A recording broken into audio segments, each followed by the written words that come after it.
Red టీవీలో మీ వ్యాపార ప్రకటనల కోసం ఈ నంబర్ ని సంప్రదించండి 6281747728. నమస్తే. ప్రస్తుతం మనతో పాటు చిరంజీవి నాయక్ గారు ఉన్నారు. ఆయనతో మాట్లాడదాం. నమస్తే సార్.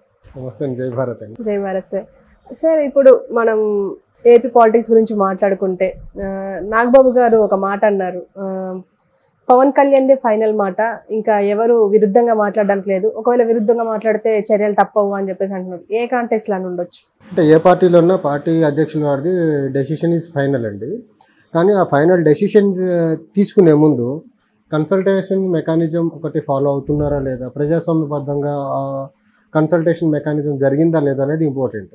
అది జరగకుండా అధ్యక్షులు వారు ఏది డిసైడ్ చేస్తే అదే ఫైనల్ అంటే అది ప్రజాస్వామ్యబద్ధంగా ప్రజాస్వామ్య దేశంలో రాజకీయ పార్టీలకు అది కరెక్ట్ కాదనమాట. సో డెసిషన్ బాస్ అఫీషియల్గా అధ్యక్షులు ఏదంటే అదే ఫైనల్. అండ్ దాని ముందు కన్సల్టేషన్ మెకానిజం అనేది ఒకటి ఉంటుంది కదా, అది ఫాలో అవ్వాలి కదా.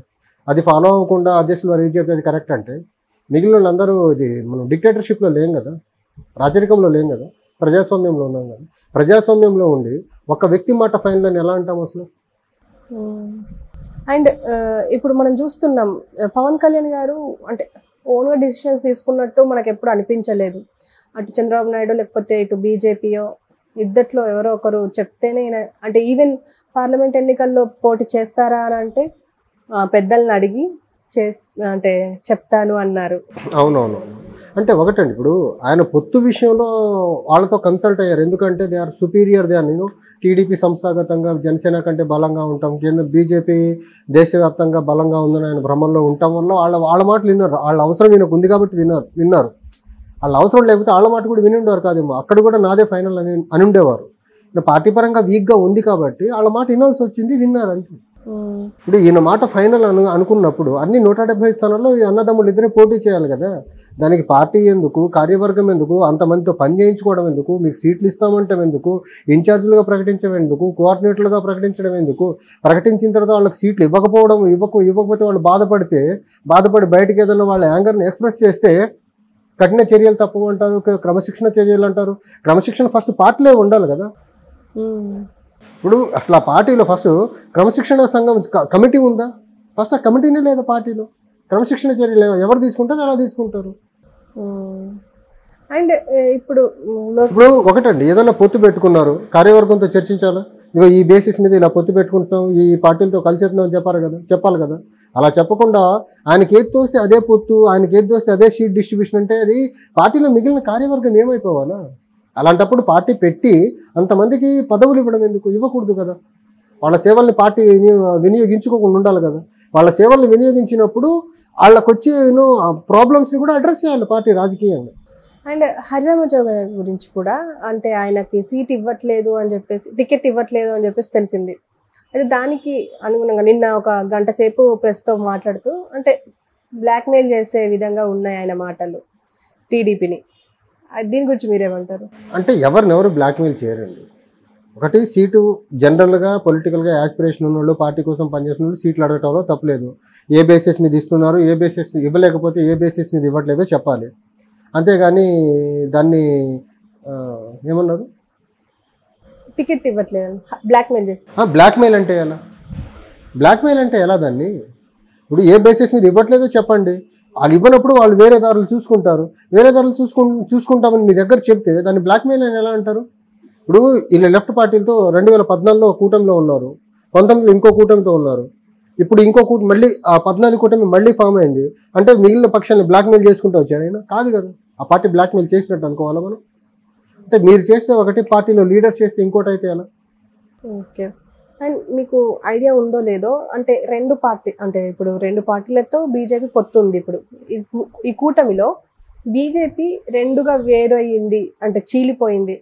ఒకటేమో చంద్రబాబు నాయుడు బీజేపీ, ఇంకోటేమో వైసీపీ బీజేపీ అని మాట్లాడుకుంటారు. అది బీజేపీలో ఫస్ట్ నుంచి ఉందండి. వైసీపీ అనుకూల వర్గం ఒకటి, టీడీపీ అనుకూల వర్గం అని ఒకటి. అసలు ఆ బీజేపీ పార్టీ రెండు అనుకూల వర్గాలుగా ఉండేటప్పుడు ఒక వర్గం అనుకూలంగా వైసీపీకి అనుకూలంగా ఉండే వర్గం వైసీపీలోకి వెళ్ళిపోయి, టీడీపీకి అనుకూలంగా ఉండే వర్గం టీడీపీకి వెళ్ళిపోతే అసలు ఆంధ్రప్రదేశ్ బీజేపీ శాఖను మూసేయచ్చు కదా. అందులో 2 వింగ్స్ని పెట్టి వైసీపీ వింగ్, టీడీపీ వింగ్ అని పెట్టి దాన్ని బీజేపీ కలర్ వేసుకొని బీజేపీ అని చెప్పడం ఎందుకు? మీరు మోసం చేస్తున్నారు. బీజేపీ ఆంధ్రప్రదేశ్కి 10 సంవత్సరాలకు మోసం చేస్తుందండి. ఆ మోసానికి సరిపోదన్నట్టుగా 2 వింగులను కలిపి బీజేపీ అంటే ఎలా? అటు ఒక సగం వింగ్ని ఇటు ఒక సగం వింగ్ని పంపించేసి పార్టీని వైండప్ చేయండి ఆంధ్రప్రదేశ్లో. మీకు ఎలాగో లెస్ దెన్ 1% ఓటే కదా ఆంధ్రప్రదేశ్లో ఉంది బీజేపీకి. సో బీజేపీ అనే పార్టీ టీడీపీ కోవర్ట్లు వైసీపీ కోవర్ట్లతో నడుస్తున్న పార్టీ ఆంధ్రప్రదేశ్లో. బీజేపీకి సంస్థాగతంగా బీజేపీ లీడర్షిప్ లేదు అక్కడ ఆంధ్రప్రదేశ్లో. అది బీజేపీ అర్థం చేసుకుంటే బాగుంటుంది. ఓకే. అండ్ ఇప్పుడు లోకేష్ విషయానికి వస్తే, లోకేష్ కూడా ఒక మాట అన్నారు, ప్రతి ఇంటికి కారు బంగారం వచ్చినా సరే ఖచ్చితంగా ప్రజలకి కోపం వచ్చే అవకాశం ఉంటుంది జగన్ మీద అని చెప్పేసి అంటున్నారు. నిజమే అంటారా? అంటే ఒకటండి, వీళ్ళు బంగారం వెండి కాకుండా వీళ్ళు ఇంకేం పంచుతారు? వీళ్ళు అవే కదా పంచేది. టీడీపీ బీజేపీ జనసేన కూటమి కూడా జగన్ ఏం పంచుతాడో అదే మోతాదులో అదే రేషియోలో వీళ్ళు పంచుతారు కదా. వీళ్ళేం పంచకుండా ఎలక్షన్ చేస్తారా? వీళ్ళు బంగారం పంపినా ఓటేయరు అంటున్నారు, ప్రజాగ్రహం ఉందంటున్నారు. మీరు పంచకుండా చేస్తామని చెప్పట్లేదు కదా, మీరు పంచుతున్నారు కదా. మీరేం పంచుతారో కూడా చెప్పాలి కదా. మీరు పంచకుండా ఓటింగ్ ఎలక్షన్ చేసేలా ఉంటే అది ఒక స్టేట్మెంట్, వ్యాలిడ్ స్టేట్మెంట్లో మనం చూడొచ్చు. మీరు కూడా ఈక్వల్గానే పంచేదానికి సిద్ధపడుతున్నారు కదా. జగన్ ఏం పంచితే అవే పంచేదానికి మీరు భిన్నమైన రాజకీయాలు ఎక్కడ చేస్తున్నారు? అయితే రోజా సెటైర్లు వేస్తున్నారు అంటే టీడీపీ మీద, ఈ సెటైర్లను ఎలా తీసుకోవచ్చు అంటారు? అంటే ఏ సెటైర్ అండి? అంటే మీరు ఒకటే మాట, బీజేపీ కోరితేనే పొత్తులకు పోయినామా అని చెప్పేసి అంటున్నారు. బీజేపీ కోరితే బీజేపీ నాయకులు వచ్చి చంద్రబాబు నాయుడు గేట్ దగ్గర కాపలా కాయాలి కదా. కానీ చంద్రబాబు నాయుడు గారు ఢిల్లీ వెళ్ళి అమిత్ షా ఇంటి ముందు కాపలా కాశారు. ఎవరు అవసరం కోసం ఎవరి దగ్గరికి వెళ్ళారు అనుకోవాలి ఇక్కడ మనం. చంద్రబాబు నాయుడు గారు స్టేట్మెంట్ అది తీసుకుంటే, అరే ఢిల్లీ వెళ్ళి అమిత్ షా ఇంటి ముందు కాపలా కాశారు, నడ్డా గారి ఇంటి ముందు కాపలా కాశారు. ఎవరు కోరి తెచ్చుకున్నారు పొత్తులు? మీ అవసరం కాబట్టి మీరు వెళ్ళారు. వాళ్ళకి మీ అవసరం ఉండుంటే వాళ్ళు అమరావతి వచ్చి మీ ఇంటి ముందు కాపలా కాయాల్సి ఉండేది కదా, పడిగాపులు కాయాల్సి ఉండేది కదా. వాళ్ళకి మిమ్మల్ని కలుపుకోవడం కూడా ఇష్టం లేదు. అక్కడ ఏదో ఆ పవన్ కళ్యాణ్ గారు వాళ్ళని ఒప్పించి నయానో భయానో మొత్తానికి ఏదో చేసి పొత్తు కుదిరింది. ఆ పొత్తు ఎట్టి పరిస్థితుల్లో సఖ్యతతో ముందుకెళ్ళే పొత్తు అయితే కాదు అది. అండ్ జేడి లక్ష్మీనారాయణ గారిది ఇప్పుడు కార్యాచరణ ఏం నడుస్తుంది? ఒకటండి, ఇప్పుడు అభ్యర్థులు స్క్రూటినీ ఒకటి జరుగుతూ ఉంది. తర్వాత విశాఖ ఉత్తరం నుంచి ఉత్తర కాన్స్టిట్యున్సీ నుంచి మా అధ్యక్షులు వారు పోటీ చేస్తున్నారు. సో అక్కడ అధ్యక్షులు వారు క్యాంపెయిన్ చేసుకుంటూ ఉన్నారు. తర్వాత పార్టీలో ఎక్కడ క్యాంపెయిన్ ఎలా జరుగుతుంది, ఎవరు ఎలా పనిచేస్తున్నారు అనే దాని మీద ఉన్నారు. తర్వాత ఇప్పుడు తెలంగాణ పార్టీలో కూడా మా కామన్ సింబల్ వచ్చింది, ఆ విషయాలన్నీ చూసుకున్నారు. మహారాష్ట్రలో మా పార్టీ కామన్ సింబల్గా గ్యాస్ స్టవ్ వచ్చింది. సో అన్ని పనులు మా అధ్యక్షులు వారు ఒకలే చూసుకోవాలండి, అన్ని ఆయనే చూసుకుంటున్నారు. సో విశాఖ ఉత్తరంలో మాత్రం చాలా ఇంటెన్స్గా ఆయన క్యాంపెయిన్ జరుగుతూ ఉంది. At the same time party కార్యకలాపాలన్నీ ఆయనే సూపర్వైజ్ చేస్తూ ఉన్నారు. అండ్ హరిరామజోగ గురించి కూడా, అంటే ఆయనకి సీట్ ఇవ్వట్లేదు అని చెప్పేసి, టికెట్ ఇవ్వట్లేదు అని చెప్పేసి తెలిసింది. అయితే దానికి అనుగుణంగా నిన్న ఒక గంట సేపు ప్రెస్తో మాట్లాడుతూ, అంటే బ్లాక్మెయిల్ చేసే విధంగా ఉన్నాయి ఆయన మాటలు టీడీపీని. దీని గురించి మీరేమంటారు? అంటే ఎవరు బ్లాక్మెయిల్ చేయరండి. ఒకటి, సీటు జనరల్గా పొలిటికల్గా యాస్పిరేషన్ ఉన్న వాళ్ళు, పార్టీ కోసం పనిచేసిన వాళ్ళు సీట్లు అడగటంలో తప్పలేదు. ఏ బేసిస్ మీద ఇస్తున్నారు, ఏ బేసిస్ ఇవ్వలేకపోతే ఏ బేసిస్ మీద ఇవ్వట్లేదో చెప్పాలి. అంతేగాని దాన్ని ఏమన్నారు, టికెట్ ఇవ్వట్లేదు బ్లాక్మెయిల్ చేస్తారు. బ్లాక్మెయిల్ అంటే ఎలా దాన్ని? ఇప్పుడు ఏ బేసిస్ మీద ఇవ్వట్లేదో చెప్పండి. వాళ్ళు ఇవ్వనప్పుడు వాళ్ళు వేరే దారులు చూసుకుంటారు.